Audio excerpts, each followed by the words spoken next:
So July has been a bit of a busy one for phone launches, as the bags under my eyes and the dangerously high temperature of my piss will testify.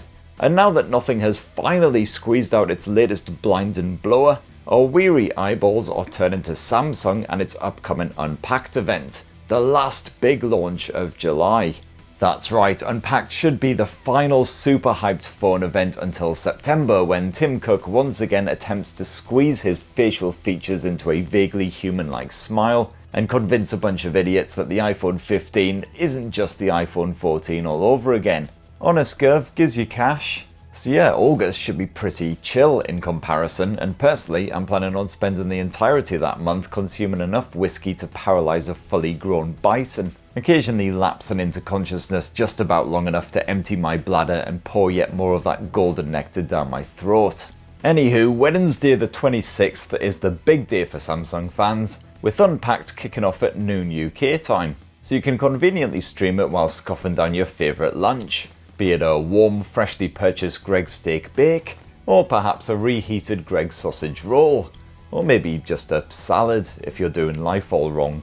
Given Samsung's not exactly subtle tagline of "join the flip side," not to mention the absolute sack full of leaks that have splashed all over the internet, chances are no one's going to be collapsing dead with shock when the Galaxy Z Flip 5 and Z Fold 5 are thrust at the camera by some dude in a suit. To be honest, you're much more likely to have a coronary from all that Greggs. Now, we already had a squint at the dinky Z Flip 5 on a previous TechSpert Weekly. You may have even seen it. Although that would mean that you've willingly watched more than one episode of this absolute shower, which probably means you're on some sort of government list now. So anyway, this week we'll be having a bit of a think on the Galaxy Z Fold 5, so you know exactly what to expect from this massive brick-sized blower. And after those escapades, we should have just about long enough to give last week's viewer comments a vigorous shake and see what pops out. Jingle me! TechSpert Weekly! So as usual, the Galaxy Z Fold 5 will be the big daddy of Samsung's two new foldables, and the replacement for last year's Z Fold 4, as shown here. An absolute unit that single-handedly ruined my best pair of jeans, and very much not because I was permanently engorged by its overall excellence. And even though Samsung's Unpacked event is still a good couple of weeks away, the Galaxy Z Fold 5 has been unceremoniously laid bare all over the internets, officially making it the your mum of smartphones. These latest leaked renders show a phone that looks almost identical to last year's Galaxy Z Fold 4, although the visuals don't reveal whether the hinge is less gappy and the crease less creasy, which, let's face it, is the design touch that most Samsung fans should be hoping for. However, one earlier leaked render does appear to show a slightly skinnier Z Fold with no obvious gap between the front and back halves. And that is the very least that Samsung needs to do here, considering big rivals like the Pixel Fold and the Huawei Mate X3 are ridiculously skinny for full-sized foldables. Seriously, those two halves are pressed together tightly just like your mum's legs aren't. Sorry, people have been complaining about the lack of your mum jokes recently, so making up for it. But anyway, certainly do not expect any big design changes like an orifice with an S Pen stuffed inside. The Z Fold 5 should be a gentle refinement at best, not to mention a standard specs boost. If those web rumours aren't just a bucket full of bollocks, the Z Fold 5's displays are likely to stay the same size. That's a skinny 6.2-inch AMOLED for the outside, with a beastly 7.6 inches stuffed inside. Both should max out at 120Hz refresh, both should be nice and bright, possibly get a bit of LTPO action for that external panel for your always on display shenanigans. And the Samsung Galaxy Z Fold 5 should also come stacked with cameras, including a triple lens setup slapped on the back. Leaks suggest that this will be the same hardware as the Z Fold 4, so a 50MP GN3 sensor backed by ultra-wide and telephoto lenses. So here's hoping therefore that Samsung serves up some improved ISP smarts to bring that photo quality more in line with the S23 flagships. Because it really sucks when you have to make sacrifices on such an expensive blower just because it's a bit bendy. As for the rest of the specs, well, don't be too shocked if Qualcomm's Snapdragon 8 Gen 2 runs the show, making the Z Fold 5 just as beefy as those S23 blowers. Oh yeah, we're talking Genshin on maxed out graphics, baby. Not that the Z Fold 4 particularly struggled with gaming, obviously.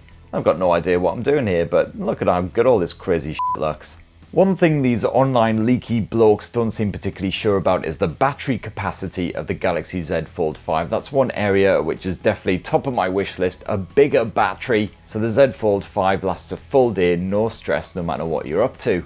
If Samsung can serve that up and also a less gappy gap, then I'll be pretty happy overall. But what about your own personal wish list? It'd be great to hear what you really want Samsung to do with the Galaxy Z Fold 5 in them there comments. I'm assuming a lot of people will ask for the Z Fold 5 to be a bit cheaper than previous incarnations. Quite unlikely, unfortunately. You don't know what the Galaxy Z Fold 5's price will be just yet, but you can bet it'll come somewhere between a shitload and a fuck ton. So if you've got your heart set on one and your wallet isn't fat with stacks, you might want to start kidnapping orphans and harvesting their organs right about now. Anyway, that in a wee nutshell is the Galaxy Z Fold 5, so now it's regrettably time for the part of the show that internet critics are hailing as almost watchable. It's viewer comments.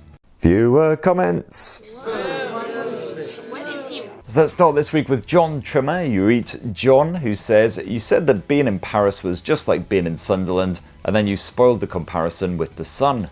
Yeah, it was rather hot in Paris last week, I have to say, and it wasn't just because half the city was on fire. And yeah, the fact that the name Sunderland begins with the word sun is pretty much the ultimate irony. You know, I don't think I once saw that big burny bastard in the sky until my family took a weekend trip to York on like my 14th birthday. And finally the clouds parted and I saw the thing, and I was so perplexed and terrified that I went and hid in a shed for 2 hours. My dad had to coax me out with Greg's steak bakes and ice buns. Richard says, "Uncle Spurt looks like an animated plastic cutout of himself in that introduction. I may have had one too many Fosters." I mean, who knows, maybe this thing talking at you right now is just an AI construct and the real me is off drinking whiskey and playing video games somewhere. Although if I was AI, I'd probably give myself a bit more hair, a few less wrinkles and blotches, make myself a bit more Ryan Gosling-y. It's quite reassuring to see that I'm not alone in my traumatizing Urotsuka Doji encounter as a weein. Troy says, "Legend of the Overfiend, that's a blast from the past." Jonathan Hitchcock says, "Crikey, watch the start of Urotsuka Doji, think I've just gone blind. Sorry mate." Brutal Ben says, "Ha ha ha, holy shit. Had the exact same experience with Urotsuka Doji, thought it was going to be some ultra-violence, and then boom!" I mean, I honestly can't remember a single thing about the plot of that movie now. I think that basically what happened was all of my synapses fired simultaneously during the first bit of squelchy tentacle shenanigans, and then my brain just basically reset. And whenever I think of that movie, all I get is like vague Vietnam flashback style, some proper Jacob's Ladder shit. Baldy Head says, "Great to hear you talking about the first anime VHS series I bought. I still proudly display my videos of Urotsuka Doji 1, 2 and 3. I think late night viewing is needed when the family are all asleep." I mean, asleep is a good plan. If they catch you at that, then that's just grounds for instant divorce. In fact, forget divorce, your family will just straight up cancel you, mate. You'll be dead in their eyes. I had no idea that there were a couple of sequels as well, which, I mean, doesn't surprise me, but it is slightly terrifying. I'd be tempted to give them a watch, but I am slightly worried that I would just go instantly blind like Jonathan. M4 Charlie says, "Day 3 of asking you to please review the budget Vivo Y16. I'll bung it on the to-do list, mate, right after your mum." But to be perfectly honest, I've got an absolute stack of smartphones to review right now, including the Pixely Fold, bloody Huawei equivalent, loads of stuff that I can't even technically tell you about right now. So all I'm saying is maybe don't hold your breath for a budget Vivo review. And Windy CLC says, "If you go to the OnePlus website, they've had no phones in stock all week. All the rumours about pulling out of Europe true. I wanted a OnePlus 11, but now I'll wait until October and get a Pixel Pro 8 instead." And likewise, Richard Jones says, "I got fed up waiting forever for them to get the 11 in stock in the UK, so I bought an Honor Magic 5 Pro instead." Well, OnePlus seems to be citing difficulties with customs as the reason that the phones are showing up as out of stock on the website. Although given the fact that the Nord wasn't even launched over here and other brands don't seem to be having similar issues, is that really 100% true? Especially given that Oppo is now basically completely f***ed off out of the UK. I can't believe that customs are indeed being because that's basically their resting state, but it just seems a bit far-fetched. What will be really interesting is to see whether the OnePlus foldable phone makes it to the UK when that's launched in a couple of months' time. If it doesn't, I'll be proper f***ed off. Next up, Tech Tourist says, geez, phones are getting bigger, but our hands are still the same size. What happened to small phones? I can't find any good budget ones. Well, don't you worry, buddy, because it just so happens I've only just spaffed out a update to my best new compact smartphones video, which should be going live hopefully next week. You're definitely 100% correct when you say it's a struggle to find a cheap mini phone. They're really, really hard to come by. Basically, you got the Pixel 7a, you got the Motorola Neo, that's pretty much it. Everything else is either a flagship or an expensive foldable. Dominic says, hi Uncle Spurt, what are your thoughts on the display aspect ratio? Most new phones come with 20:9 and 21:9 and I don't like it. I much prefer 19.5:9. Well, buckle up kiddies, we're getting into some proper serious full-on tech chat now. I've got to say, design-wise, I prefer a skinny screen, a 20:9 or a 21:9. Something like the Xperia 1, for instance, is brilliant for clutching because it's just so comfortable. And it's also great for obviously watching cinematic fare, doing a bit of gaming. However, got to say, I've really been enjoying this strangely squat cover screen here on the Pixel Fold since I've been reviewing this bad boy. It's absolutely brilliant for reading, browsing the web, etc, etc. And also when you're streaming stuff that isn't cinematics or TV shows, the likes of Crunchyroll, for instance, you don't get those awful pillar boxes that you do on regular smartphone screens. So yeah, kind of a shame that you don't get more phones with this sort of form factor. CM Jones says, wait until you're in your 50s, lol.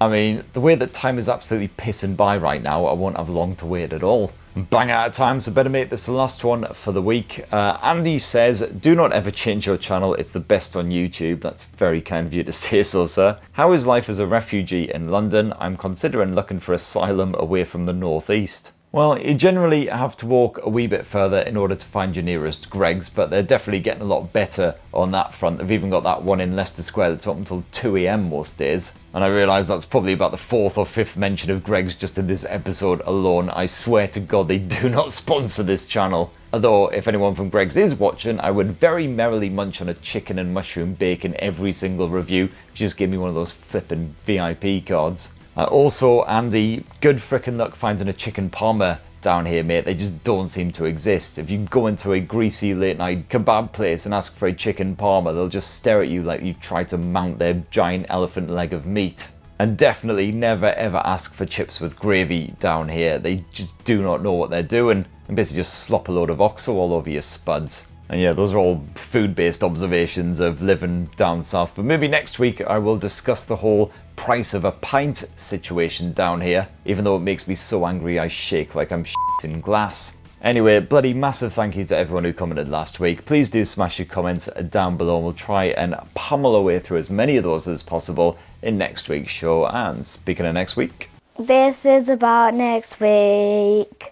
Well, after all the big nothing phone shenanigans this week and everything, next week's actually looking pretty clear. It's just a build up to that big Samsung Unpacked event, so I will undoubtedly be very busy. But as for what's going up on the channel, well, hopefully I'll finally get around to reviewing the Google Pixel Fold. We've also got a Red Magic gaming smartphone launch on Tuesday, so I'll come back for maybe a bit of hands-on fondly action with that bad boy. And so much other tech-based shenanigans, it'll explode your brains into tiny bits. Anyway, let's finish this week's show quickly with a bit of a DVD bonus feature. Here's a deleted scene from another video that I shot earlier this week when one of my cats decided to be a prize prick and drag in some half-alive wildlife. Enjoy and hopefully see you all next week. Have a fantastic weekend. Cheers, love you. With up to 165Hz refresh so everything stays smooth as my bonds all smothered in f***. No, no, no, no, no, no, no. Back. No! No, no, no, no. Out.